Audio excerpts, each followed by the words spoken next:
ტექნიკურ უნივერსიტეტში რბილი და სიტყვიერი გამოთვლების აღქმის და ხელოვნური ინტელექტის თეორიისა და გამოყენების მე-13 საერთაშორისო კონფერენცია იმართება. ღონისძიებაში ქართველი და უცხოელი მეცნიერები მონაწილეობენ. ორი დღის განმავლობაში კონფერენციის 7 სექციაში ხელოვნურ ინტელექტსა და თანამედროვე ტექნოლოგიებთან დაკავშირებულ საკითხებს განიხილავენ. დიდი იმედი გვაქვს, რომ დღევანდელი კონფერენცია აზრთა გაცვლა, გამოცვლა, რომელიც ორი დღის განმავლობაში საქართველოს ტექნიკურ უნივერსიტეტში ჩატარდება, იქნება ძალიან მნიშვნელოვანი საფუძველი ჩვენი მომავალი მეცნიერებისთვის, რომლებიც ამ მიმართულებით იმუშავებენ.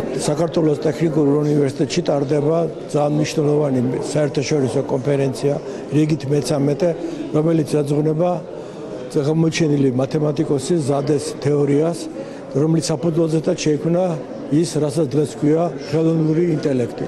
ხელოვნური ინტელექტის მიმართულებით კვლევა ეს არის მაგისტრალური და ყველა უნივერსიტეტი, ყველა მეცნიერი ცდილობს თავის წვლილი შეიტანოს.